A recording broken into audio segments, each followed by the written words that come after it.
If you just sort of get quite close to the oak, just stand still, close your eyes. Okay. Got my eyes closed. How do you feel now, just in the woods? Well, I really like being in the woods. Yeah. I met Amanda Campbell, a psychic healer in Woodlands in the London borough of Croydon.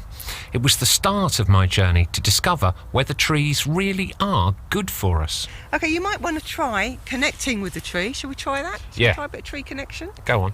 Okay, What should I do? If you can imagine, you're sending out your sort of healing and good wishes, and that's going right up to the top of the tree. Yeah. And then the tree's then sending that back down through the top of your head, all the way down to the very bottom of your feet and rooting you in. So you're part of the tree. And the interesting thing is, once you've connected to the tree, in this case an oak tree, it sends out a message to all of the trees of that species across the world. So all the oak trees in the world will now know that Ian Marchant is a friend of the oak. And next time you meet one, wherever it is, you're going to get even more of a welcome. Yeah. How are you feeling beneath your feet? Can you feel anything beneath your feet, maybe? Maybe you should practice more, Ian. I liked it when you said, send your good wishes. Yes. I sort of know what that means. Yes. I don't always know what send your energy means. No? Okay.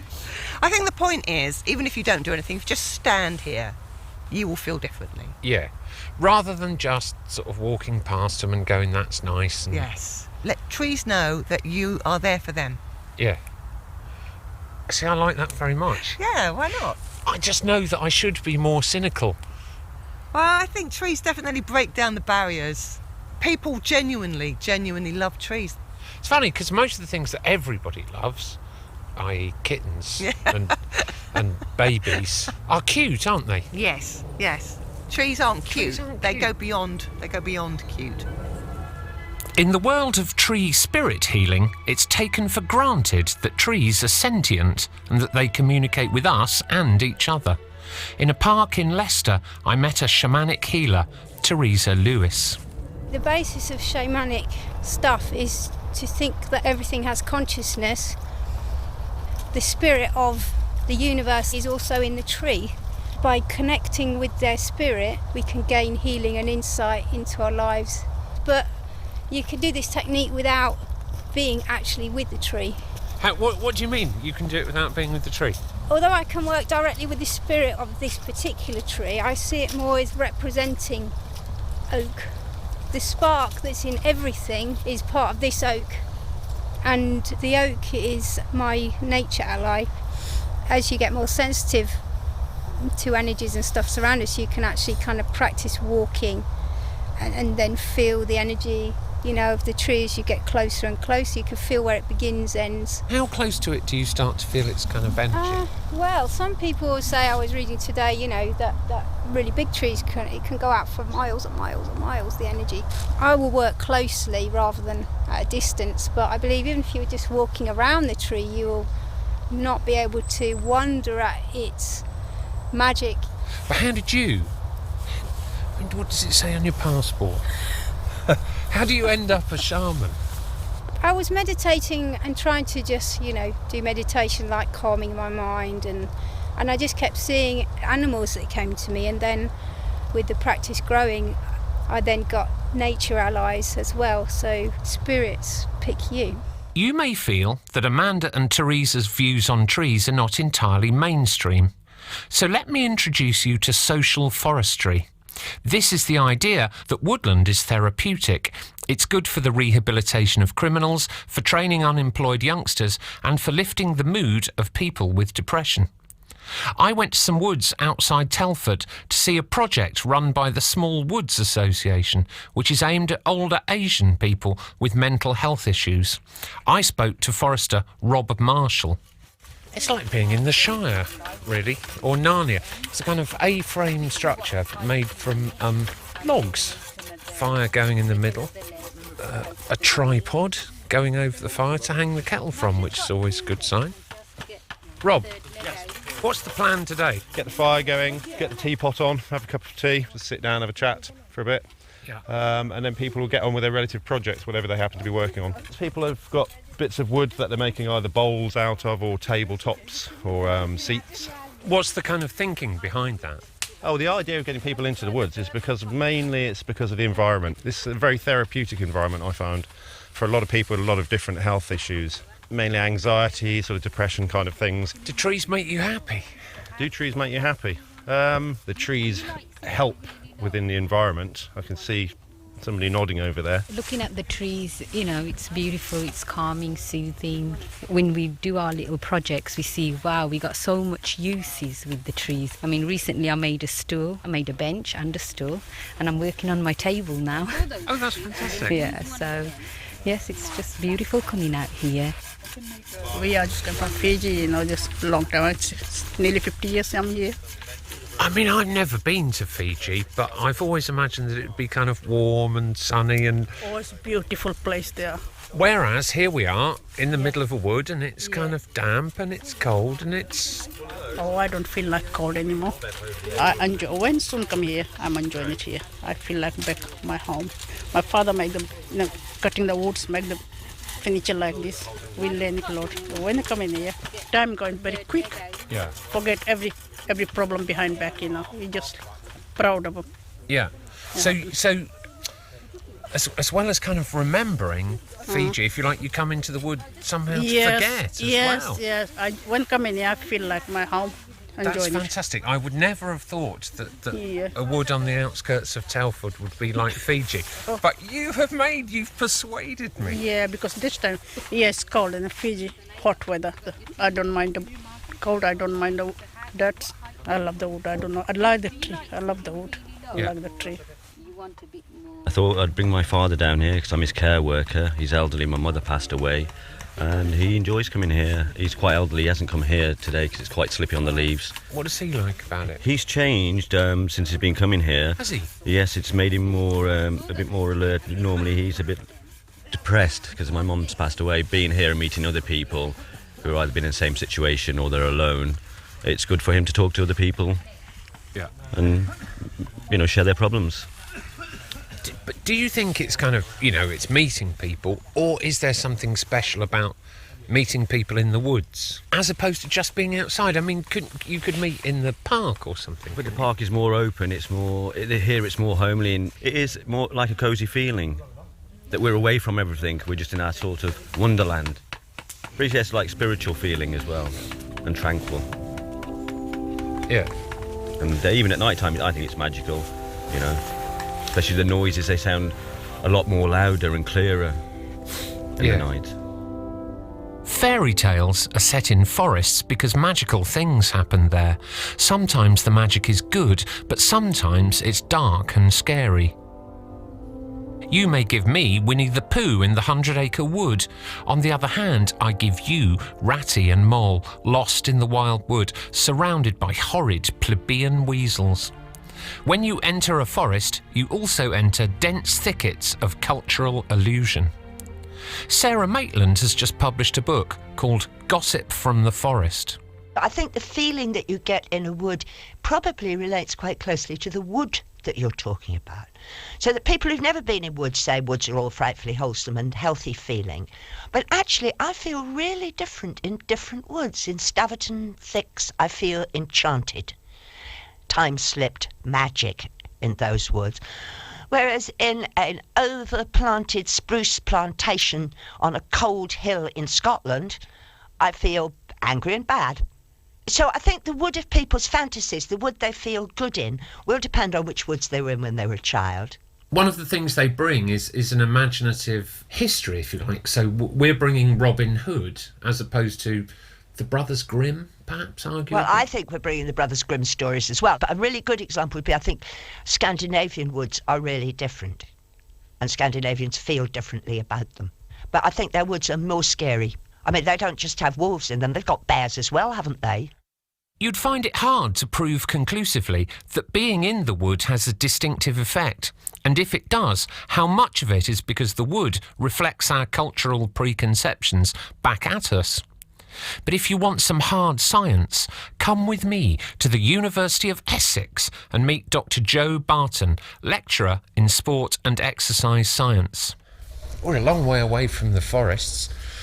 We're in a room, and here's a treadmill. There's a screen, and it's going to play a video of walking through a forest. And I'm just about to get on the treadmill, something I've never been to a gym.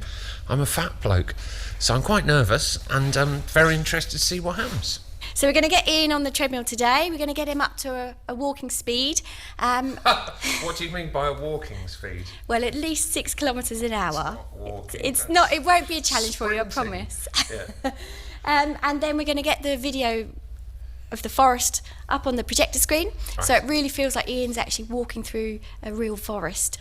What we're looking at is whether the exercise environment makes a difference to your health. So, does it matter where we exercise? So, Ian, yes, you're just going to put this heart rate monitor on. So, that needs to get the centre of your chest. Oh. Can you grab that? Good job, it's stretchy. If not, we can... Don't say it. There's a specially fat nice. one. No, go on. No, I wasn't going to say that. So, I'm just very gently going to start the treadmill All moving. right. Yeah. So, you'll just feel the... So how's that feeling? Yeah, it's all right, actually.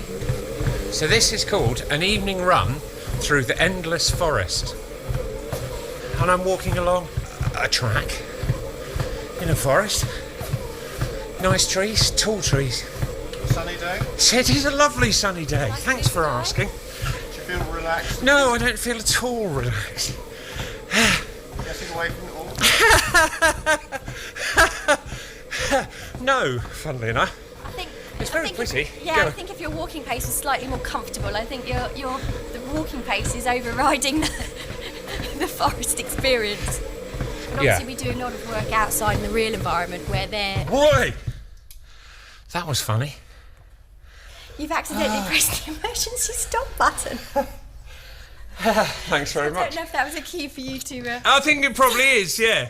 Yeah, no, I think it is. What we've shown is that when you exercise in front of green scenes, we can increase your heart rate variability compared to exactly the same exercise in front of urban scenes lacking green space. And an initial research that we did also showed that when you exercise in green environments, it reduces your blood pressure more significantly, sort of 5 minutes post-intervention, than when you exercise in urban areas lacking green space. So it's definitely having an effect physiologically as well as psychologically. Is there anything to suggest that it's better to walk in the woods?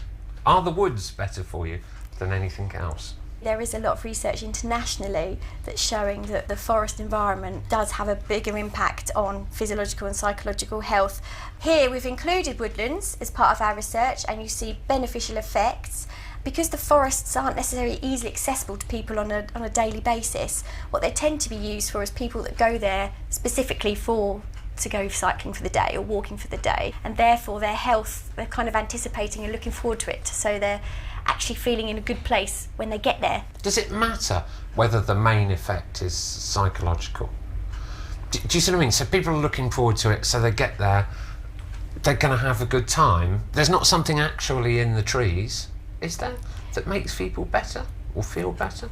The hypothesis that kind of supports it is that nature is inherently fascinating. So we have two types of attention. We have directed attention, which we're doing most of the time when we're working, we're really focusing, it requires a lot of focus and energy.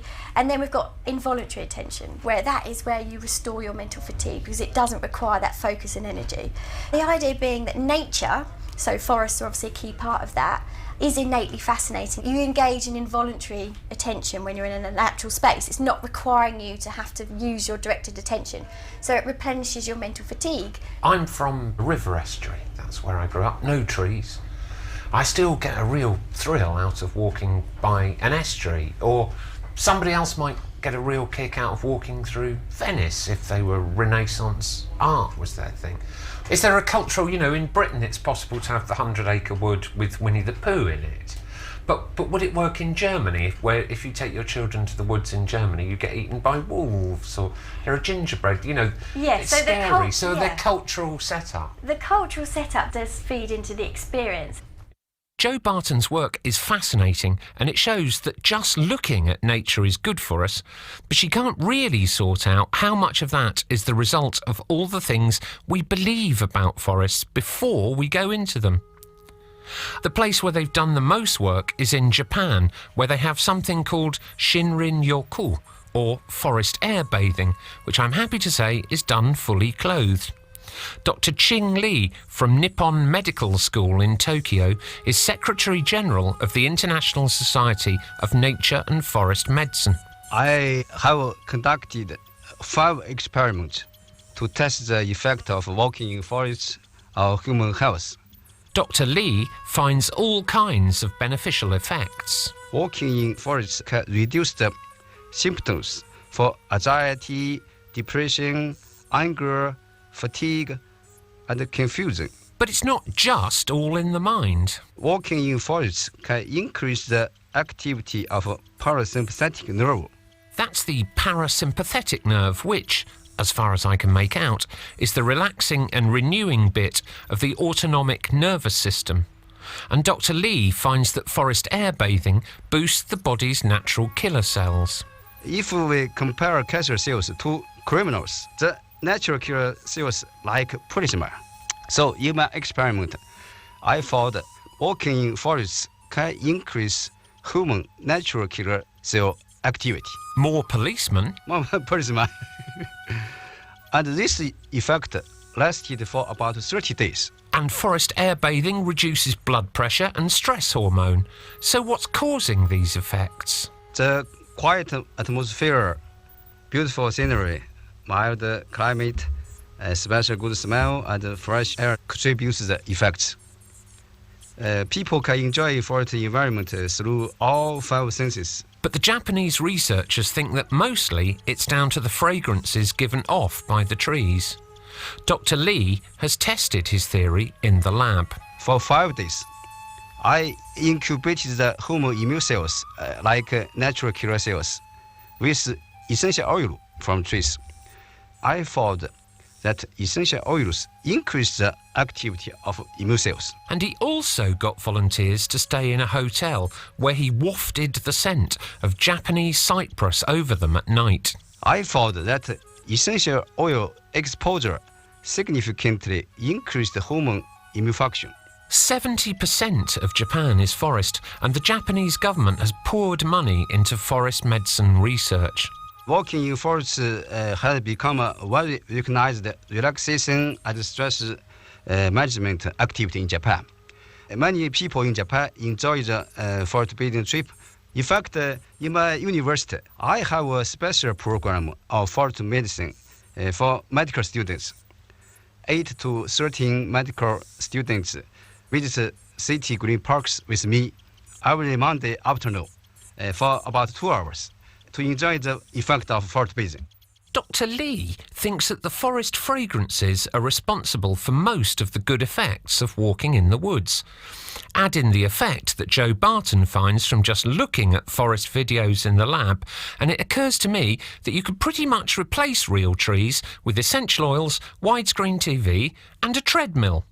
Which would be a shame, because forests surely aren't there just to make us live long and stress-free lives. No sooner had Peter gone than a big grey wolf came out of the forest.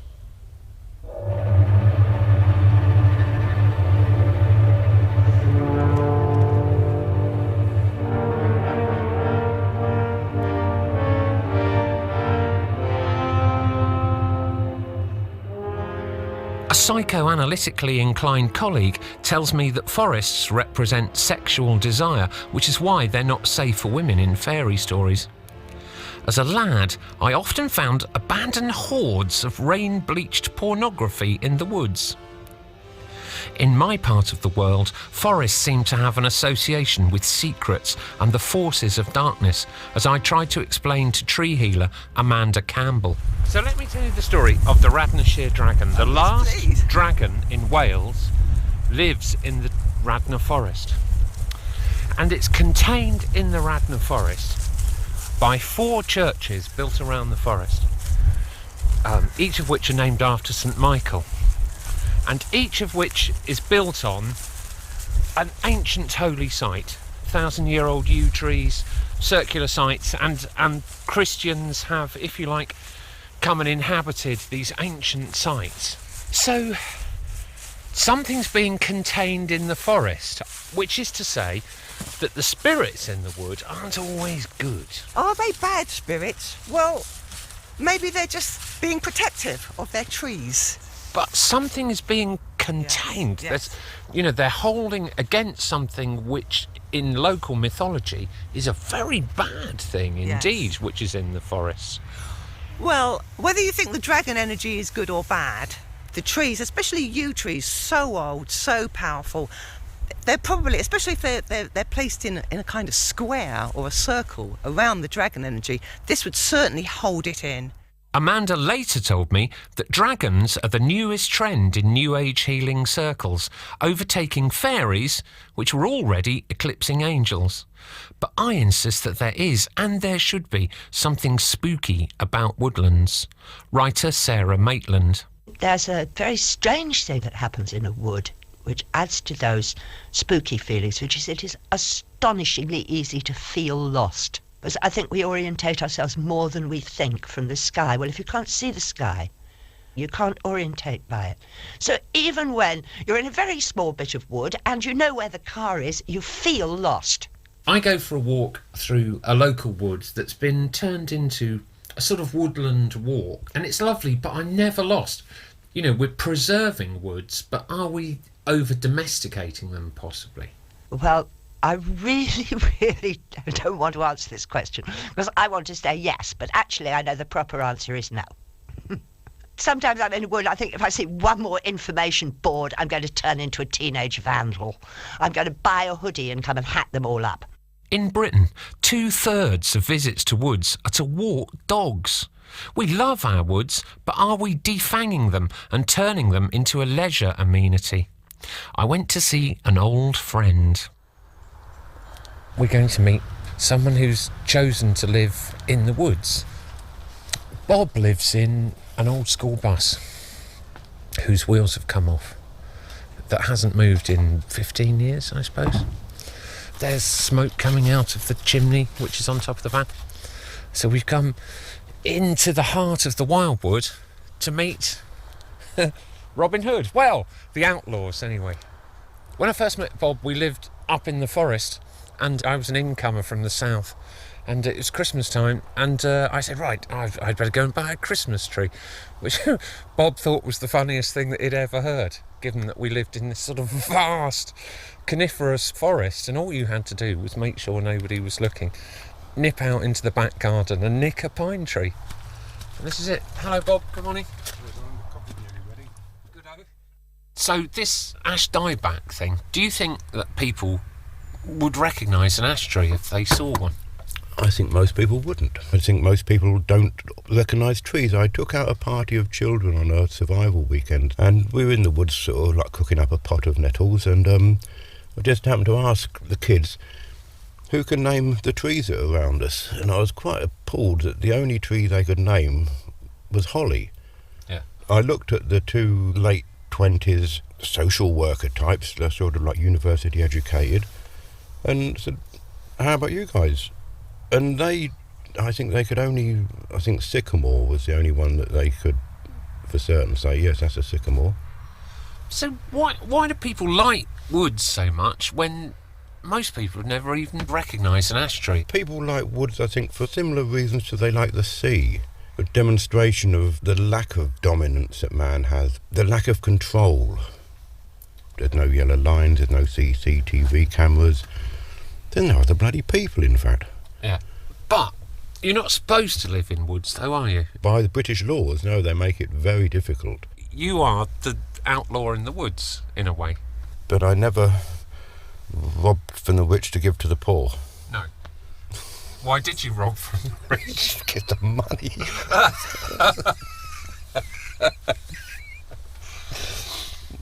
If a chap was thinking to himself, oh, I know, I'd like a lovely glass of whiskey, but he didn't have any whiskey, Would there be anything theoretically that one could do? Distillation here, aren't you?